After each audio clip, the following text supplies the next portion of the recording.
드리겠습니다. 오늘은 사도행전을 이어서 이렇게 보겠습니다. 이번 여름 캠프 주제가 뭐였나 기억나세요? 뭐였습니까? 성령을 이렇게 그도 제일 중요한 단어는 안 잊어버리셨네요. 성령을 따라 행하라. 또 성령 인도하심을 받는 삶이 이번 캠프의 주제였습니다. 6시간에 걸쳐서 굉장히 이 주제에 대해서 성령님에 대해서 이렇게 깊게 다룬 캠프가 제가 알기로도 없었고, 또 그래서 이제 강사를 수업하기도 쉽지 않은 부분이기도 했었습니다. 내 안에 계시는데 가장 잘 모르는 분이 또 성령님이시거든요.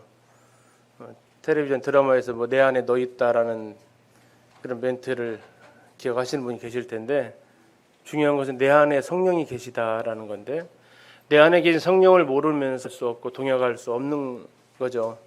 성령이 어떠하신 분인지, 어떻게 그분과 동행할 수 있는지에 대해서 캠프를 통해서 이렇게 들으셨고, 혹시 못 들으신 분들은 인터넷 들어가셔서 보실 수 있으니까요. 꼭 보시고, 또 복음반 들어가셔서 못 들으신 우리 성도님들도 기회가 되시면 꼭 이렇게 보시면서 내 안에 계신 성령과 함께 동행하는 삶을 우리가 살 수 있기를 소원합니다.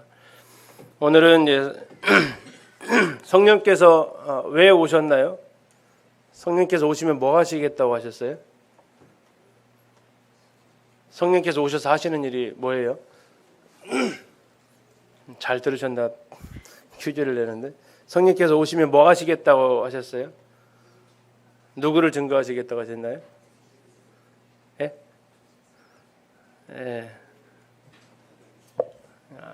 아는 듯 모르는 듯. 예수님께서 요한복음 14장에서 보혜사가 오시면 그가 누구를 증거한다고요? 나를 증거한다라고 하셨습니다. 성령께서 오셔서 하시는 일은 예수 그리스도를 증거하시는 일을 하십니다. 하나님께서 계획하시고 예수 그리스도께서 완성하신 이 사역을 성령께서는 이제 증거하시는 일을 하시게 됩니다.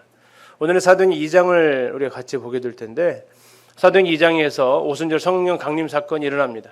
그분이 오셔서 성령이 강림하셨는데, 그분이 그러면 제일 먼저 선포한 소식이 무엇이냐 이거죠. 성령께서 오시면, 요한복음에서 성령이 오시면 나에 대해서 그분이 증언할 것이다. 그리고 내가 한 말들을 다 생각나게 할 것이다 라고 요한복음 14장에 주님께서 여러 차례에 걸쳐서 말씀을 하셨어요. 그러면 실제로 성령이 오셨으면 성령은 그분이 성령인지 아니면 미혹의 영인지를 어떻게 알 수 있느냐? 그가 예수 그리스도를 증거하고 있느냐? 아니면 자기를 드러내고 있느냐?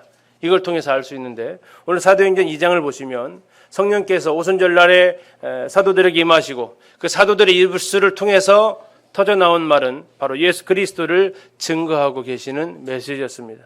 그래서 오늘의 사도행전 2장 주제를 주 예수님을 바로 알고 섬기는 교회, 이렇게 제목을 지어봤는데, 그것은 바로 성령께서 오셔서 하시는 일이 주 예수 그리스도에 대해서 그분이 어떠하신 분인지를 바르게 우리에게 알리시고, 그래서 우리가 그분을 바르게 알 때에 그분을 바르게 섬겨갈 수 있음을 보게 됩니다. 그래서 성령께서 오셔서 그 예수 그리스도에 대한 자세를 우리가 잘못 가지고 있었기 때문에 그 예수 그리스도에 대해서 바른 자세를 가지라고 이제 촉구하시는 것을 오늘 보시게 됩니다.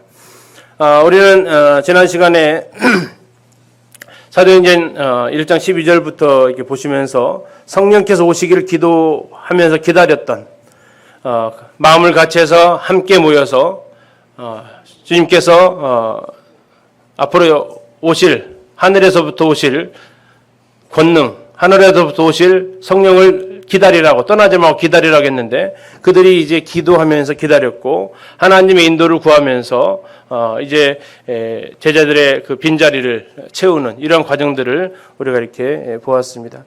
오늘 사도행 2장 1절부터 전장은 아니고요, 2장 1절부터 41절까지를 통해서 성령께서 이제 오셔서 어떠한 일들을 하셨는지, 우리가 이제 여름 캠프 때 성령님의 인도하심에 대해서 배우셨고, 우리가 지금 읽고 있는, 공부하고 있는 사도행전은 다른 말로 성령행전으로 또 불려지기도 합니다.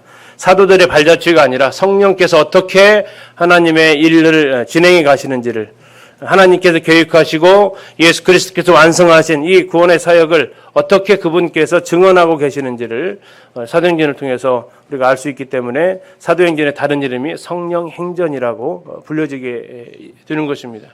그리고 성령께서 이제 처음 나타나실 때에 어떠한 모습으로 또 성령이 임한 사람들은 어떻게 달라지는지를 같이 이렇게 살펴보겠습니다. 2장 1절에 보면 오순절 날이 이미 이르매 그들이 다 같이 한 곳에 모였다라고 얘기하고 있습니다. 자, 오순절 날은 다섯오 열순입니다. 이게 11일짜리가 5개. 그럼 며칠이에요? 50일이죠. 그럼 50일 언제부터 50일이냐? 예수님 부활 후부터 50일입니다.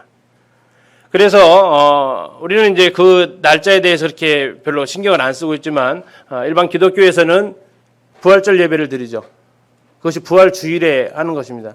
부활하신 날이 일요일이기 때문에 그래요. 그리고 그 날로부터 50일을 계산해서 오순절 성령 강림 그 주간을 또 지키고 있습니다. 자, 그것은 오순절도 무슨 요일일까요? 자, 부활절은 일요일이에요. 그럼 오순절은요? 무슨 50일째 되는 날은 무슨 요일일까요? 네, 일요일입니다. 네, 어려우신가요?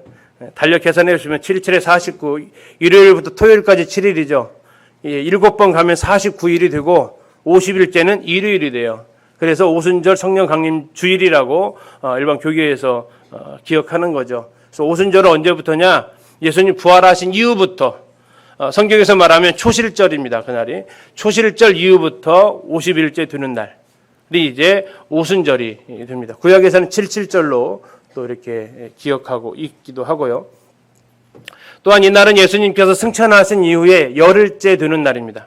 40일 동안 부활하신 후 40일 동안 제자들과 함께 계셨기 때문에 예수님이 승천하신 후 열흘째 되는 날.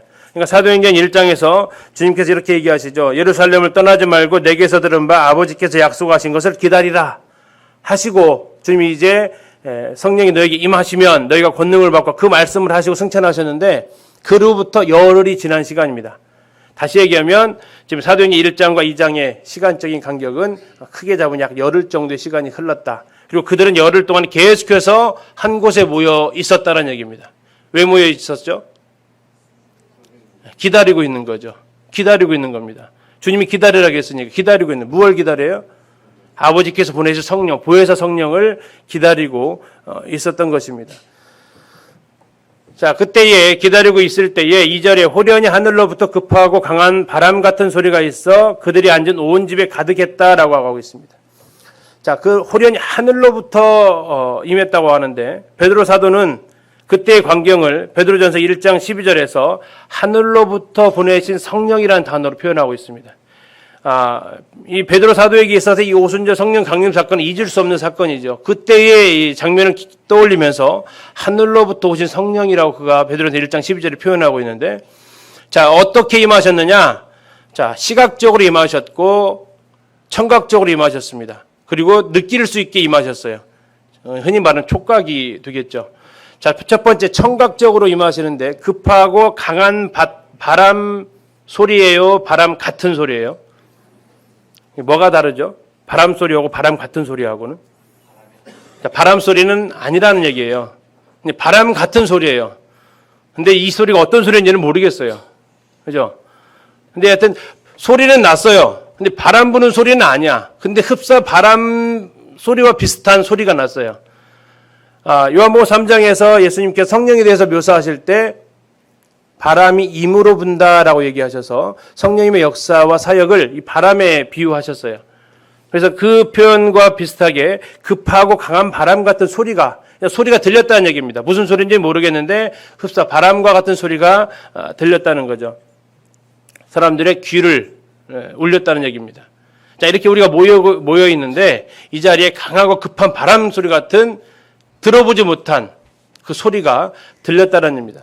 그리고 그들이 앉은 온 집에 그 소리가 가득 울리고 있었다는 얘기죠. 지금 예배당에 앉아있는 이 자리에 마가다락방 가보면 이보다 조금 더 큽니다.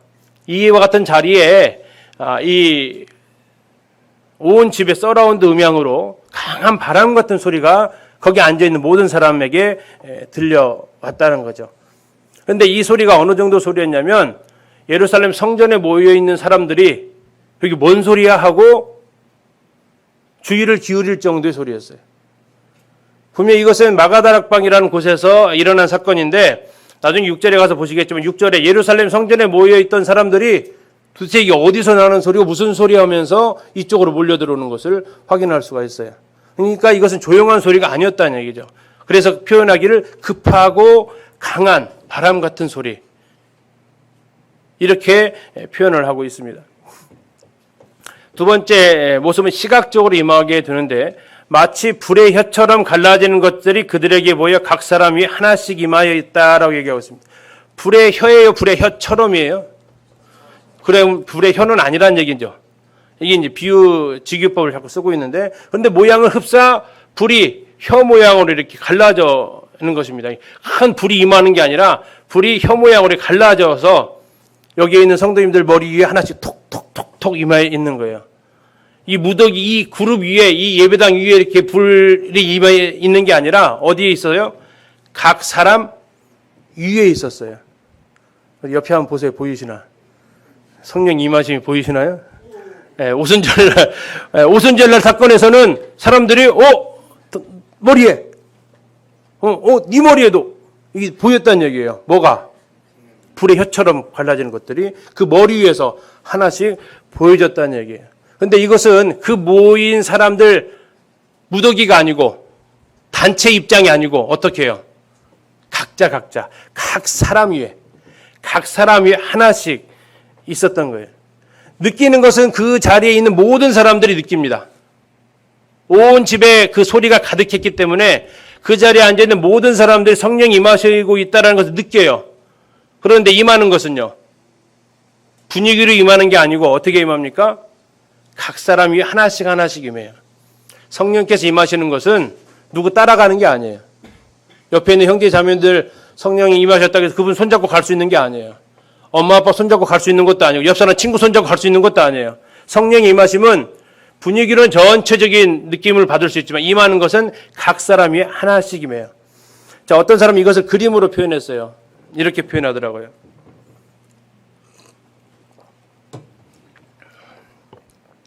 머리 위에 보이세요? 네, 뭐가 임했어요? 불의 혀처럼 임하는 게 보여요. 근데 만약에 이때 누군가 하나 사람 위에 안 임했으면 어떨까요?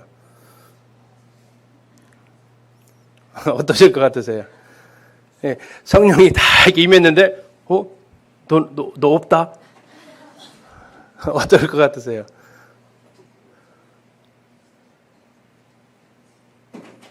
이 표현 그대로라면 구원받은 우리에게도 우리가 그 장소에 있었다면 우리에게도 성령이 이렇게 보여요. 보이면 좋겠죠. 누가 구원받았는지 안 받았는지 바로 알 거 아니에요. 그죠? 근데 지금은 저렇게 머리 위에 임하시는 게 아니라 안에 계시기 때문에 이게 안 보여요. 그죠? 보이셨으면 좋겠어요? 네, 뭔가 확실해지니까 보이셨으면 좋겠죠. 그러나 내 안에 성령이 계신다는 것은 우리가 알 수 있다고 말하고 있습니다. 이때 당시에는 서로가 알 수 있었어요. 성령이 임했는지 안 임했는지.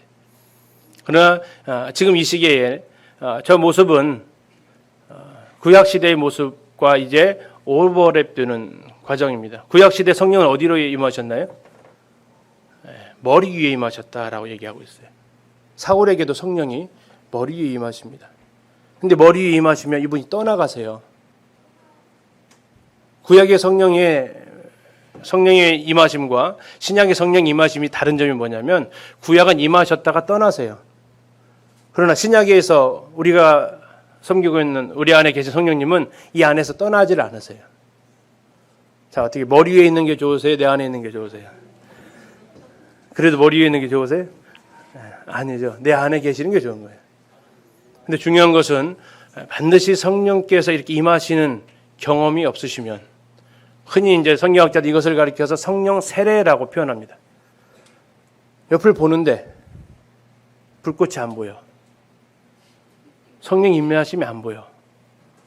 만약에 이렇게 시각적으로 사람들 위해 예배당에 들어오면 그 위에 전등이 깜빡깜빡 켜지듯이 하나씩 딱딱딱 켜지면 바로 알아가지고 나 구원 안 받았구나 이게 알 수 있겠지만 지금의 이 상황에서는 그렇지 않는다 이거죠. 그래서 고린도서에서는 너희가 믿음에 있는가 너희 스스로 시험하고 확증하라. 그렇게 너희 안에 계시지 아니하시면 너희는 버리운 자라고 얘기하고 있습니다. 성령께서 지금 저렇게 머리 위에 임하지만 성령께서 지금의 성령님은 우리 안에 거하십니다. 구원받은 사람의 가장 큰 특징은 그 성령 안에 성령께서 안에 존재하시는 거죠. 그래서 이것이 나에게 없다면 우린 정말 기도하고 간절히 하나님 앞에 나를 구원해 주시도록 하나님 앞에 간구해야 합니다. 자, 어쨌든 성령께서 이렇게 임하셨습니다. 자, 4절에 보니까 그들이 다 성령의 충만함을 받고 성령이 말하게 하심을 따라 다른 언어들로 말하기를 시작했다라고 얘기하고 있습니다. 자, 성령 세례와 성령 충만이 시간이 얼마나 걸렸어요? 성령의 세례를 받고 성령 충만을 받는 데까지 시간이 얼마나 걸렸어요? 한 몇 년 지나야 성령 충만을 받나요? 그러지 않습니다. 성령의 임하심을 경험한 사람들은 성령 충만을 받습니다. 흔히 첫사랑이 뜨거워집니다. 구원받은 사람은 구원받은 그 순간이 굉장히 성령 충만한 상태로 살아갑니다. 그래서 성령 충만한다는 것은 영적으로 성숙한 사람들만이 누릴 수 있는 축복이 아니에요. 성령의 세례를 받고 성령으로 거듭난 사람들은 이 성령의 충만함을 그 순간부터 누려갈 수 있어요. 또 반대로 말하면 구원받은 지 오래됐다고 성령 충만한 삶을 살 수 있는 것도 아닌 것입니다. 성령의 충만함은 성령의 세례를 받는 그 시간과 연결되어 있지 않아요. 그러나 성령의 세례를 받은 사람만이 또한 성령의 충만함을 받을 수가 있다고 또한 우리에게 말하고 있습니다. 성령의 충만함을 받은 사람이 나타나는 첫 번째 표징이 뭐냐면 성령이 말하게 하심을 따라서 말하기 시작했다 얘기하고 있습니다. 성령 구원받은 사람이 나타나는 첫 번째 반응은 언어 생활이 달라진다는 거예요. 그들의 말이 달라지는 것입니다. 왜요? 왜 달라질까요? 예수님께서 마가복음 7장에서 이런 얘기를 하십니다. 사람이 입으로 들어가는 것이 더러워요? 입에서 나오는 게 더러워요? 네, 입에서 나오는 게 더럽다고 하고 있습니다. 입에서 나왔으니까 이게 막 오바이트한 것이 아니고요. 구토한 것이 아니고 뭐가 나오는 거예요, 입에서? 네, 온갖 시기, 음란, 악 이런 것들이 입에서 자꾸 나온다는 얘기죠. 그래서 들어가는 건 더럽지 않대요. 왜요? 들어가는 것은 어디로 나와요? 뒤로 나가요. 네, 뒤로 나가요. 그래서 이 뒤로 나가는데 혹시 뒤로 나가는데 공개적으로 뒤로 내보내는 분 계세요? 야 와서 다 봐. 나 뒤로 내보내는 거. 없죠. 혼자 조용히 가서 혼자 볼일 싹 보고 끝내잖아요. 그래서 누구에게 피해를 안 줘요. 그런데요. 입에서 나가는 것은요. 혼자 내놓던가요? 아니에요. 꼭 누구 한 명 있어야 돼. 최소한. 한 명 있을 때 그때 내 속에 있는 게 자꾸 나와. 그게 더러운 거야. 여러 사람이 있으면 더 많이 나와. 근데 왜 이게 입으로 나왔는데 그럼 그것은 어디로 들어갔을 것 같으세요? 그 입으로 나오는 그 더러운 것들이 어디로 들어갔을까요? 베드로서에 보면 눈과 귀로 들어간대요. 눈과 귀로 들어간대요. 뭐라고 표현하고 있냐면 베드로서 이렇게 얘기하고 있습니다. 롯이 소돔과 고모라 살 때 의로운 롯이 그들의 악한 행실을 보고 들음으로 그 심령이 상했대요. 자, 보고 들어서 뭐가 상했다고요? 심령이 상했어요. 상했다는 얘기는 뭐예요? 썩었다는 얘기예요. 부패했다는 얘기예요. 그러면 부패하면 이 부패한 것이 밖으로 나가면 어떻게 돼요? 악취가 나오는 거죠. 악취가. 왜? 그 속에서 썩은 것이 나오는 거니까. 근데 그 썩은 것이 어떻게 들어가요? 먹는 것은 입으로 들어가요. 근데 이 썩은 것은 여러분들이 보는 거, 여러분들이 듣는 것으로, 여러분 마음으로 들어가요, 이게. 그래서 어떻게 돼요? 이 마음이 썩어요, 그것이. 그리고 내 입으로 그대로 토해내는 거예요. 그러니까 예수님께서 뭐라고 하세요? 사람을 누가 더럽게 한다? 입에서 나오는 것이 더럽게 한다. 얘기를 하고 있어요. 근데 성령이 임하시면요. 이의 말이 달라져요. 왜요? 그 마음에 가득한 것을 입으로 내뱉거든요. 근데 성령이 계시니까 뭐가 나오는 거예요? 성령이 나오는 거예요. 그래서 그들이 성령이 말하게 하심을 따라서 말을 하고 그 다음에 다른 언어들로 말하기를 시작했다고 있습니다. 다른 언어들. 흔히 말하는 방언입니다. 성령이 임하셨을 때 방언이 터졌는데 방언은 두 가지가 있습니다. 고린도서 14장에서 방언에 대해 두 가지로 표현하고 있는데 하나는 랭귀지예요. 언어입니다. 언어. 언어는 뭐예요? 누가 통역만 해주면 알아들을 수 있는 거예요. 외계어가 아니에요. 그런데 고린도 14장에 보면 방언이 아니라 unknown tongues는 unknown tongue, 알 수 없는 소리가 나와요. 이건 언어가 아니에요. 언어 체계가 아니에요. 글씨로 표현할 수 있는 단어, 말들이 아니에요. 그래서 성경에서 말하고 있는 방언은 정확한 외국어입니다. 다른 사람들이 알아들을 수 있는 언어였어요. 뒤에 보시면 알아요. 그러나 귀신에 의해서 장난으로 내뱉어지는 이 방언들은 언어가 아니에요. 그것은 이상한 소리들이에요. 성령께서는 그렇게 역사하지 않으십니다. 이게 원본이에요. 방언의 원본. 그러면 이게 지금 일어나는 현상들이 잘 되고 있는지 아닌지는 이 원본에 비춰보면 알아요. 그래서 일어나는 일들, 일단 표현 자체가 언어예요. 두 번째 또 볼 거예요. 원본과 지금의 뭐가 다른지. 그래서 성령께서 임하실 때 방언이 임하는데 초대교회 때 왜 임했느냐? 목적이 있었어요. 그러나 지금 많은 일반 기독교에서 이루어지는 것처럼 도저히 알아들을 수 없는 어느 언어라고 특정 지을 수 없는, 그래서 심지어 그들이 방언하는 것을 방언을 통역하시는 분들이 있어요. 그래서 그 통역하는 분들한테 다 갖다 통역 한번 해보십사 하면은 어떤 결과 나오실 것 같아요? 다 같은 통역이 나와야 되잖아요. 언어라면 그래야 돼요. 이해 가시나요? 언어라면 누구한테 갖다 맡겨도 동일한, 철자 하나까지는 아니더라도 의미는 다 통해야 돼요.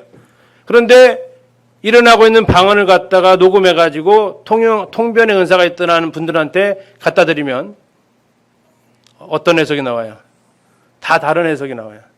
아니, 더 심지어는 똑같은 것을 이번 주에 드리고 한 달 후에 드렸는데 그분이 해석을 하는데 또 달라요. 언어가 아니에요. unknown tongue이에요. 알 수 없는 소리예요. 그러나 성경에서 말하는 방언은 분명한 언어입니다. 자, 성령이 말하게 하심을 따라서 그렇게 다른 언어들을 말했는데 다른 언어들을 말한 이유가 뭘까요? 듣는 사람들이 다 다른 언어를 쓰고 있는 사람들이었기 때문에 그랬습니다. 그래서 좀 보겠습니다. 자, 왜 그런 일들이 벌어졌느냐? 그때에 성령께서 임하시고 방언으로 말하기 시작할 때에 경건한 유대인들이 천하 각국으로부터 와서 예루살렘에 머물러 있었어요. 자, 그들이 동일하게 히브리어를 쓰지만 자기가 태어난 곳의 말을 쓰고 있었습니다. 자, 경건한 유대인들이 천하 각국으로부터 왔는데 그들은 바벨론에 의해서 포로 이주 정책, 또 아수르에 의해서 강제 이주 정책, 또 신구약 중간선 시대에서 또 이주 정책을 하면서 고향을 강제로 빼앗겨서 떠난 사람들이에요. 그런데 그들에게 주신 하나님의 율법은 1년에 3번은 하나님 앞에 예배드리러 와라 그랬어요. 무교절날, 그리고 지금 오순절날, 그리고 초막절날. 이 3번 하나님 앞에 예배드리러 와야 돼요. 그래서 이제 외국에 있다 보니까 1년에 3번 오게 되면 왔다 갔다 하면 1년 다 가요. 그래서 이때쯤 되면 1년에 한 번 정도로 그들이 봐줍니다. 한 번 정도 와서. 근데 이제 그러면 선택을 하는 거죠. 자기들이 6월절에 오든 오순절에 오든 초막절에 오든. 물론 이제 신실한 사람은 다 올 수 있겠지만. 자, 이런 오순절날에 그들이 천하 각국에서부터 모여드는 거예요. 그래서 그들이 어디에 있었냐면 예루살렘에 머물러 있었죠. 자, 예루살렘에 머물러 있었고 천하 각국으로부터 왔기 때문에 천하 각국의 언어가 다 다르다는 얘기죠. 그들이 쓰는. 자, 그래서 이 소리가 났어요. 두 가지 소리입니다. 이 소리라는 얘기는 하나는 아까 강하고 바람 같은 소리. 예루살렘 사람들의 있었던 사람들의 저기 무슨 소리야? 관심에 초점을 기울였던 그 소리가 났고, 또 하나는 제자들, 사도들이 자신들이 살던 곳에 언어로 들려지는 그 말소리를 듣고 큰 무리가 모였습니다. 어디로 모였어요? 사도들이 있었던 그 마가다락방으로 그 주변으로 그들이 모여듭니다. 그러면서 각각 자기의 지역의 말로 제자들이 말하는 것을 듣고 있는 거예요. 이건 분명한 언어라는 얘기입니다. 자, 이런 소리를 들으니까 그들이 다 놀랍니다. 그리고 신기하게 생각합니다. 뭐라고 말해요? 보라, 이 말하는 사람이 다 갈릴리 사람이 아느냐? 예수님이 12제자 중에서 수도 출신은 딱 한 명이었어요. 그게 누구예요? 가룟 유다. 가룟 유다만 유대 지역 출신이었어요. 나머지는 전부 갈릴리 지역 출신이었습니다. 아마 이제 마띠아도 아마 그쪽 출신이지 않을까 싶어요. 이 사람들 다 갈릴리 사람인데, 갈릴리 사람이라는 얘기는 쉽게 얘기하면 요즘으로 말하면 형편없는 사람들, 유명한 지역이 아닌 사람들이에요. 요한복음 1장에 보면 나단에 이런 얘기를 합니다. 빌립보에 와서 와 보라 나사렛 예수를 보라 하니까 뭔 나사렛에서 선한 것이 나올 수 있냐. 이 정도로 갈릴리에 대해서. 또 마태복음에서는 흑암에 앉은 백성들, 또 이방의 갈릴리. 그래서 갈릴리에 대한 평이 안 좋아요. 근데 이들이 보니까 다 갈릴리 사람이에요. 언어를 배워가지고 언어를 말할 수 있는 사람들이 아니라는 얘기예요. 지적 수준으로. 그런데 야 우리들이 듣고 있는 방언으로 다 말을 한다라고. 신기한 거죠. 자, 우리가 한번 여기서 생각을 제가 좀 해봤는데, 형제 자매님들 구원 받은 다음에 친구들한테, 가족들한테 복음 전해 보셨나요? 그때 반응이 어떻던가요? 네가 언제부터 예수 믿었다고? 너 달라졌다? 이런 얘기 혹시 들으셨나요? 들으셔야 돼요. 안 들으면 이상한 거예요. 야, 이 얘기하는 거, 이 사람들이, 갈릴리 사람들인데? 하는 것처럼, 너 예전에 알고 있던 내 친구가 아닌데? 이런 얘기를 들으셔야 돼요. 근데 구원받고 그들과 함께 생활하는데 전혀 그런 소리를 안 들어.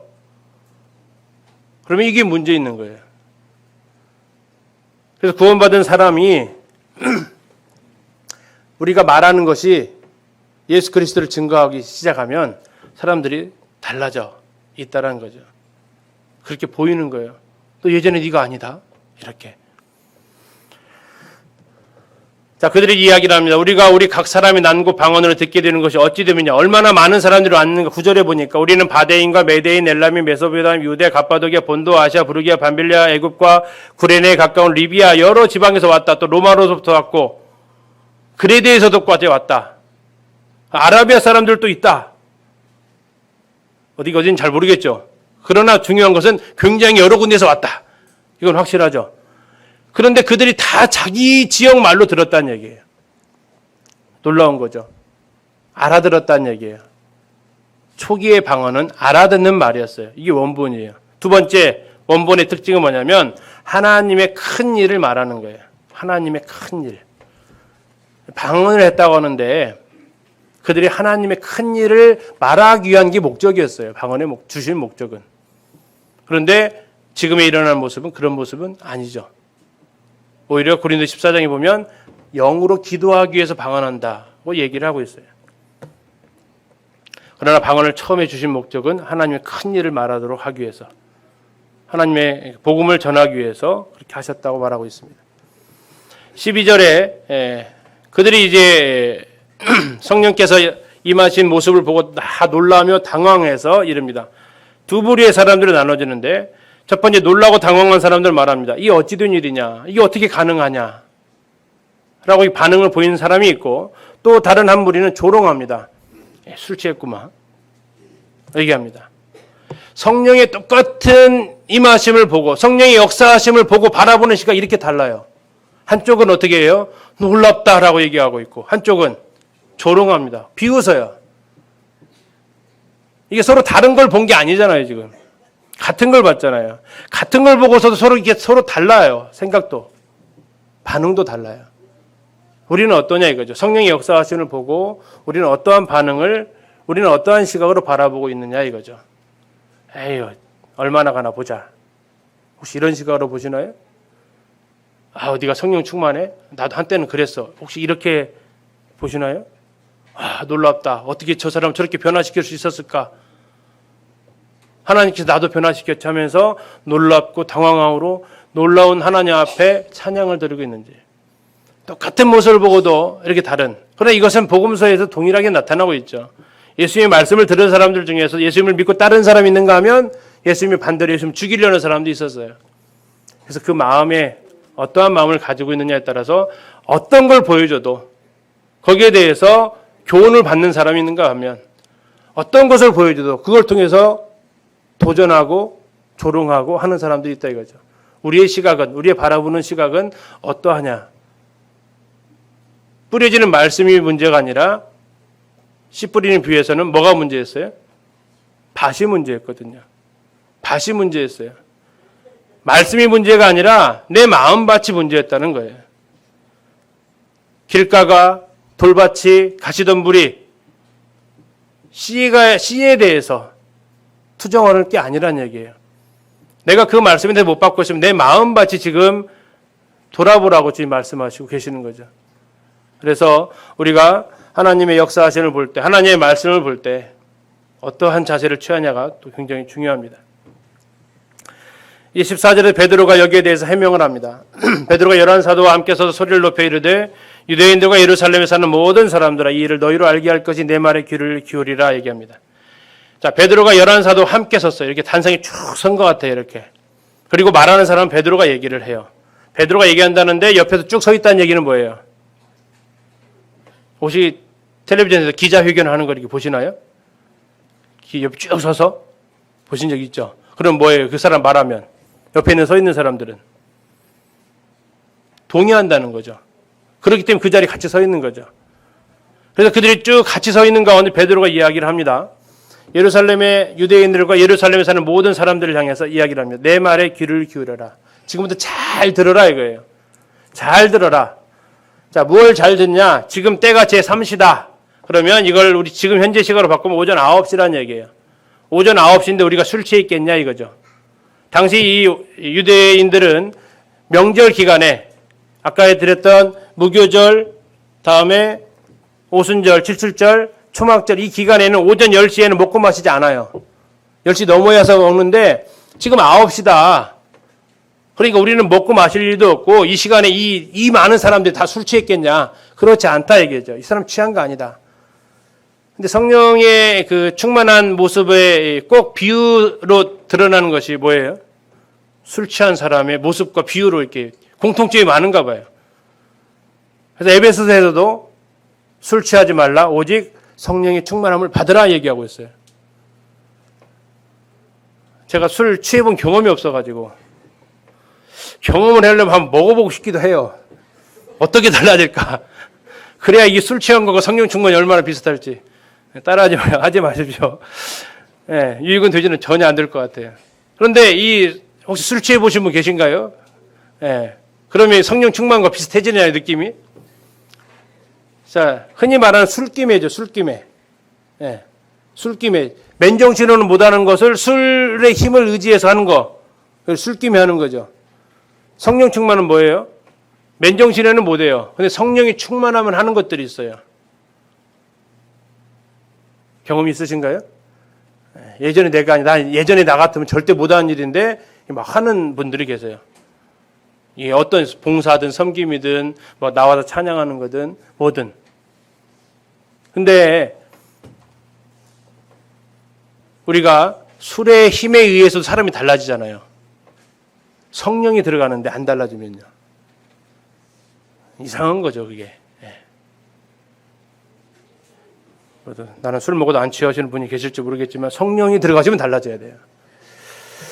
자, 얘기를 하는데 요엘을 통해서 이야기를 하세요. 이는 곧 선지자 요엘을 통해서 말씀하신 것인데 쭉 이야기를 하십니다. 자세히 가서 읽어보시는데 이 선지 요엘을 통해 예언을 하셨는데 성령을 부어주겠다라는 예언을 하고 계세요. 성령이 부어지면 이 사람들이 예언을 할 것이고 환상을 볼 것이고 꿈을 꾸게 될 것이다라고 얘기를 하고 계세요. 그리고 이것은 나중에 한 번 더 이루어지는데 예수님께서 오시는 20절에 보시면 주의 크고 영화로운 날이 이건 재림의 날이에요. 그때에 이러한 일들이 또 한 번 일어날 것을 또 얘기를 하고 계세요. 그래서 이러한 것들을 주신 이유가 뭐냐? 21절이에요. 누구든지 주의 이름을 부르는 자는 어떻게 돼요? 구원을 받으리라. 주의 이름을 부르는 자는 구원을 받으리라. 이 로마 10장 13절에서 이 말씀 그대로 인용하고 있는데 주의 이름을 부른다는 게 뭐예요? 예수님 하면 구원 받는다는 거예요. 영접하는 자, 곧 그 이름을 믿는 자는, 그럼 그 이름을 믿는다는 게 뭐예요? 예수 그리스도 그분 자체예요. 이름은 그분 자체예요. 그래서 예를 들어서 우리 돌아가신 이승환 이렇게 이름을 딱 떠올리면 성도님들에게 어떠한 느낌으로 확 다가오세요. 그분과 살아생전에 교감이 있었고 교제가 있었고 어떤 사연이 있었다면 그 장면이 떠오르실 거예요. 그러나 그런 일들이 거의 없고 그냥 완전히 공식적인 관계로만 아시는 분들도 이제 교회에 더해진 지 얼마 안 되신 분들이 있을 거예요. 그러면 그 이상의 모습이 떠오르질 않아요. 맞나요? 그래서 우리가 누군가 이름을 딱 듣는 그 순간 그 사람은 나와의 관계성과 그 사람에 대한 모든 것이 내 안에서 기억이 되어지게 되어 있어요. 누구든지 주의 이름을 부르는 자, 주의 예수 그리스도 그분의 이름이 들려졌을 때 내 마음에서 어떠한 것이 떠오르나요? 예수 그리스도란 그 이름이 불려지는 그 순간에 내 속에서 어떤 생각이 나요? 아무 생각 안 나요? 주의 이름을 부르는 자 구원을 받는다는 것은 뭐예요? 그분이 인격과 나와 인격과의 관계와 인격과의 교감이 있었다는 얘기예요. 그럴 때 그분을 부를 때 구원을 받게 되는 거예요. 그분의 이름을 믿을 때 구원을. 그래서 그 이름이라는 것은 그 사람 전체예요. 성령을 부어주신 이유는 뭐냐면 예수 그리스도 그분을 부르고 이제 그분을 뭐라고 불러야 될지가 그 뒤에 나와요. 그리고 이제 그걸 통해서 구원을 받게 하시기 위함이라고 얘기를 합니다. 22절부터 또다시 얘기합니다. 이스라엘 사람들아 이 말을 들으라. 왜 자꾸 들으라고 했을까요? 우리 여학생들 왜 자꾸 들으라고 했을까요? 왜 들으라고 했을까요? 왜 들으라고 했을까요? 에? 첫째, 안 들으니까. 둘째, 중요하니까 들으라 이거예요. 내 말에 귀를 기울이라 했다가 이번에는 들어라라고 얘기하고 있어요. 들어라. 무엇을 듣냐? 하나님께서 예수 그리스도에 대해서 어떠한 일을 행하셨는지 들어라. 뭐 하셨냐? 하나님은 예수 그리스도를 기사와 표적과 권능을 통해서 하나님의 아들이심을 증거하셨다. 그래서 예수 그리스도께서 많은 기적들을 베푸신 것이 하나님의 아들이라는 증거를 보여줬다. 이게 하나님께서 하신 일이다. 두 번째, 뭘 들어라? 예수 그리스도께서 그분이 하신 일은 뭐냐? 23절에 보시니까 그가 하나님께서 정하신 뜻과 미리 아신 대로 자기를 내어주었다. 십자가에 자기를 내어주셨다. 십자가에서 자기를 죽음에 내어버려 두셨다. 이걸 들어라 이거예요. 세 번째는 뭐예요? 뭘 들어라? 너희들이 한 일을 들어라. 너희는 뭐 했냐? 법 없는 자들의 손을 빌려 못 박아 죽였다. 들어라 제발. 굉장히 중요하다.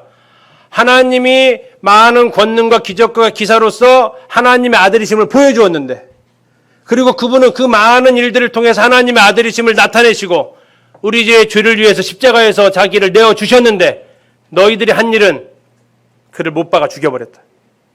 들어라. 이것은 마치 검사가 주인을 향해서 들어! 무슨 잘못을 했는지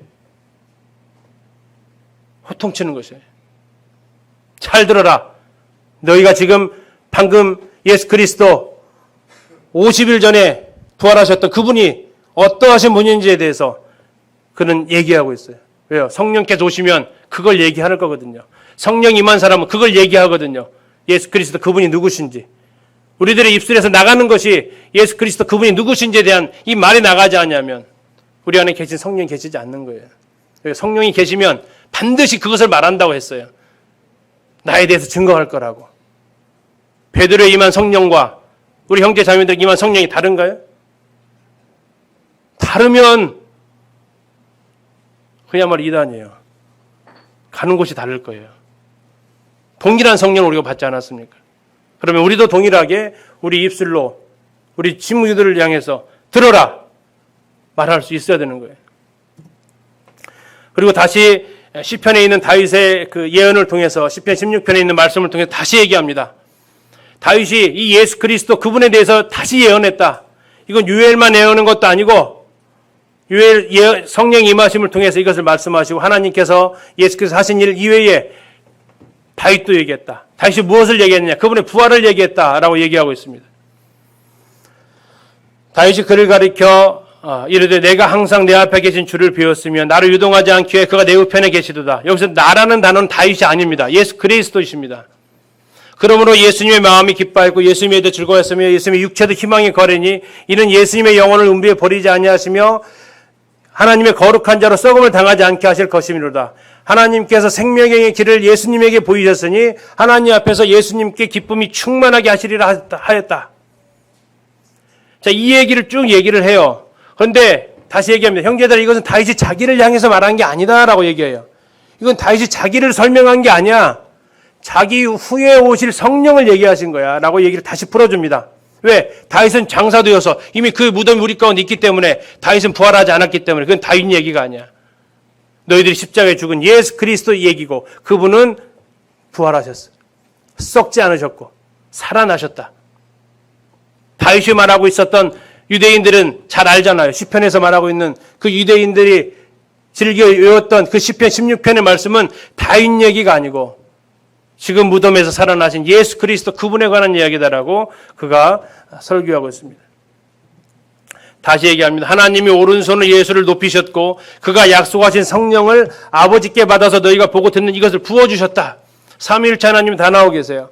하나님 오른손으로 예수를 높이셨고 예수님께서 약속한 성령을 아버지께 받아서 주셔서 지금 이 일을 다 얘기하고 있다는 얘기예요.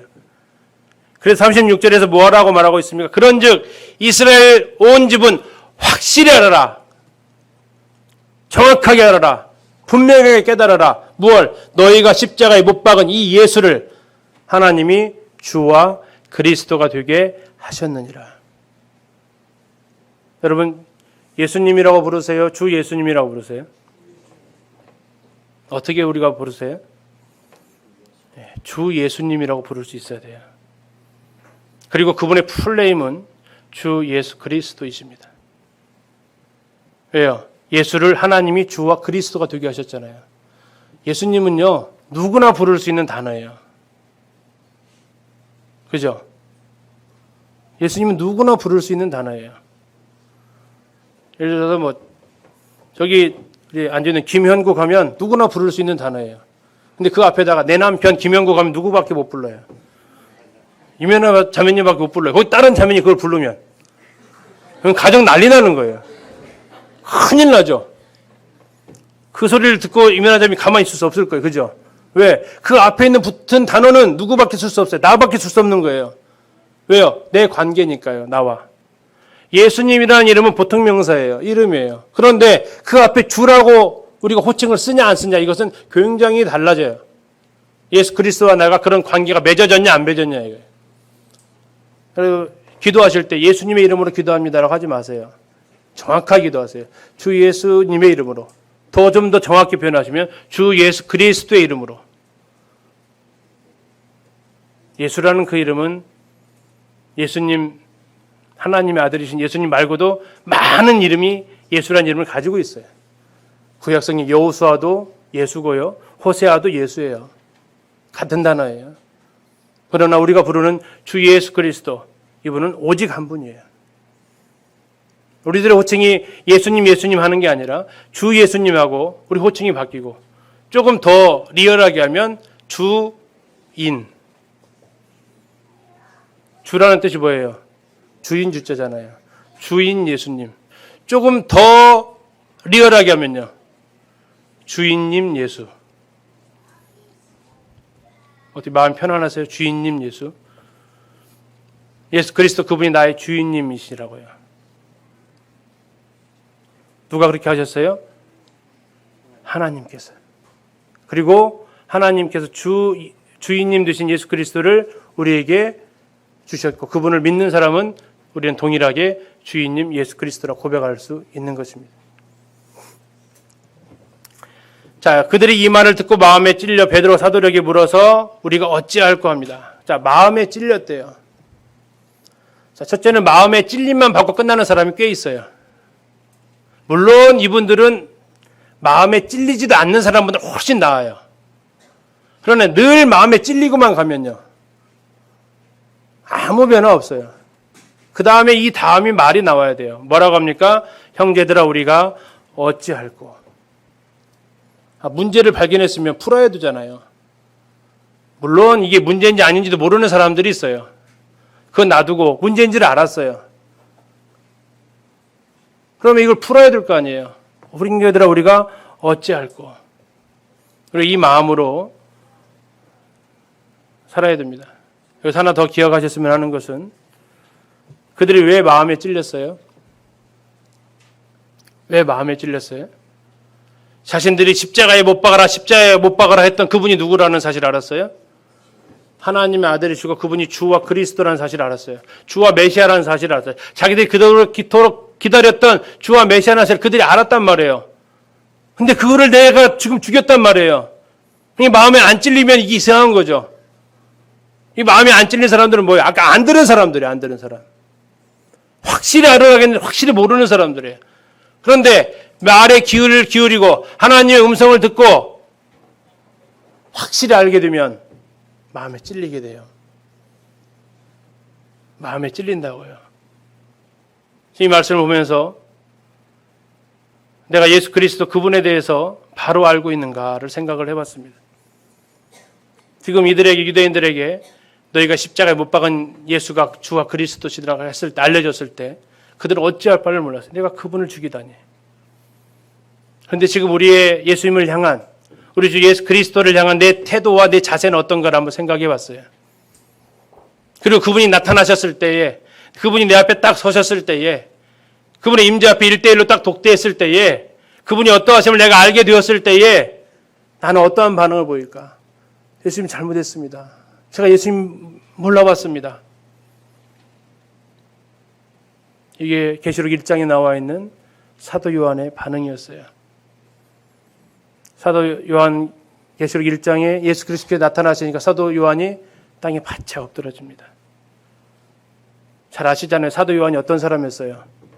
예수님 늘 품에 안겨있던 사람이었어요. 예수님 품에 안겨서 예수님과 친밀하게 교제했던 사람이었어요. 그런데요, 그가 예수 그리스도 어떠하심을, 그분의 신성을 딱 드러내시니까 그가 어떻게 하고 있어요? 품에 안겨요? 아니요. 그 발 앞에 납작 엎드려 죽은 자 같이 되었다고 표현하고 있어요. 우리가 예수 그리스도에 대해서, 그분에 대해서 우리가 제대로 모르니까 이렇게 살아요. 우리가 예수 그리스도 그분에 대해서 제대로 모르니까 우리가 하나님 앞에 이렇게 오만방자하게 행동을 해요. 근데 그분이 어떠하심을 딱 알면요, 그분이 어떠하신 분이 딱 경험하게 되면 동일한 고백이 저에게도 나올 것 같아요. 주님, 제가 어찌 해둡니까? 당신 앞에서 제가 어떻게 처신해 두겠습니까?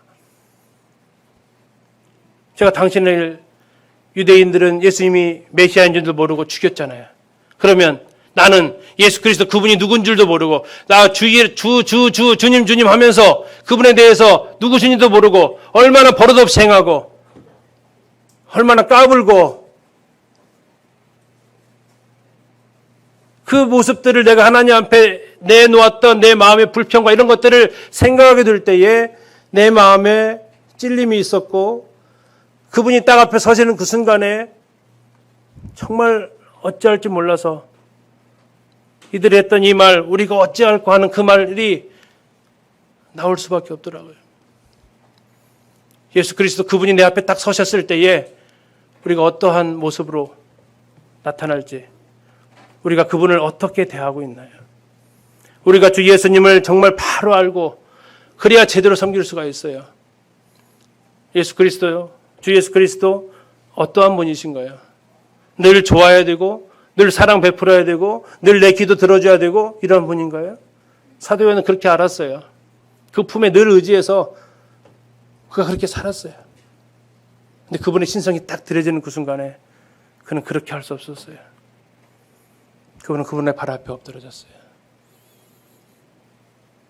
형제들, 우리가 어찌할꼬? 사도행 2장을 보면서 성령께서 제 마음에 주 예수 그리스도를 비춰주십시오. 제가 섬기고 있는 주 예수 그리스도, 당신이 어떠하신 분인지로 나에게 알게 해주십시오. 이런 기도가 있습니다. 38절에 베드로가 얘기합니다. 너희가 회개하고 세례를 받고 죄사함으로 받으라. 그리하면 성령을 선물로 받을 것이다. 이 부분은 나중에 한번 비교해서 말씀드리겠습니다. 39절, 이 약속은 너희와 너희 자녀와 모든 먼 데 사람 곧 주의 우리 하나님 얼마든지 부르시는 자들에게 하신 것이라 하면서 그들이 계속 얘기를 하는데, 베드로는 성령의 충만함을 입어서 그가 감히 뱉을 수 없는 한마디 말을 합니다. 먼 데 사람, 누굴까요? 이방인이죠. 이방인. 주 우리 하나님 얼마든지 부르시는 자들. 유대인들이 베드로가 이방이라는 말을 안 쓰고 먼 데 사람이라는 쓰는데, 이것은 앞으로 복음이 거기까지 갈 것을 말해주고 있어요. 땅끝까지 가야 되니까요. 여러 말로 확증하면서 권합니다. 이 패역한 세대에서 구원을 받으라고. 이 패역한 세대에서 구원을 받으라고. 지금 우리가 살아가는 이 세대도 역시 동일하게 패역한 세대입니다. 근데 이 패역한 세대를 개선하라고 말하지 않아요.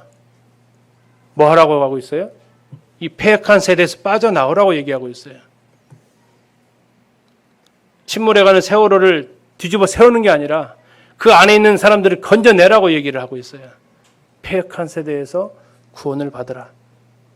그리고 그날에 말씀을 받는 사람들이 세례를 받았는데 신도의 수가 몇 명이에요? 3,000명이 구원받습니다. 3,000명.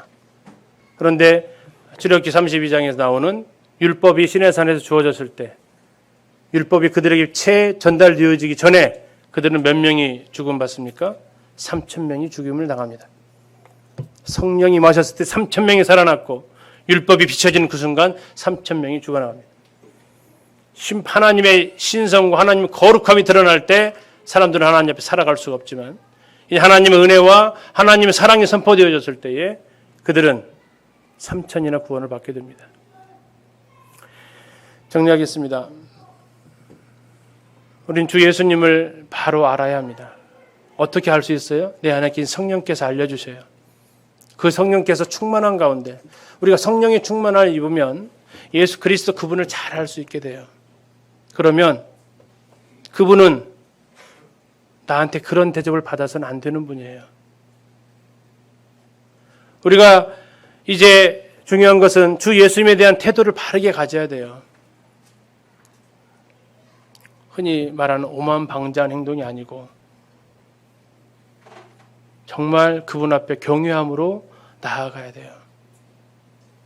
여태까지 하나님 앞에 우리 주님 앞에 내가 흔히 말하는 건방지게 행동했다면 버릇없이 그분 앞에 내가 자세를 취했다면 그분이 나의 주인이신데 나의 주인님이신데 내가 그렇게 살았다면 유대인들처럼 통회하는 마음으로 우리가 어떻게 해야 됩니까? 라고 하나님 앞에 묻고 그로부터 해결책을 받게 되시기를 바랍니다. 그래서 우리가 성령께서 우리 안에 계시는데 성령이 우리 안에 오셔서 하시는 일은 주 예수 그리스도를 드러내시는 거예요. 주 예수 그리스도를 알리시는 거예요. 그리고 우리는 그 주 예수 그리스도를 알게 될 때에 그분에게 바른 자세를 갖게 되고 그분에게 합당한 영광을 돌려드리고 그분을 섬길 수 있음을 성경은 말하고 있습니다.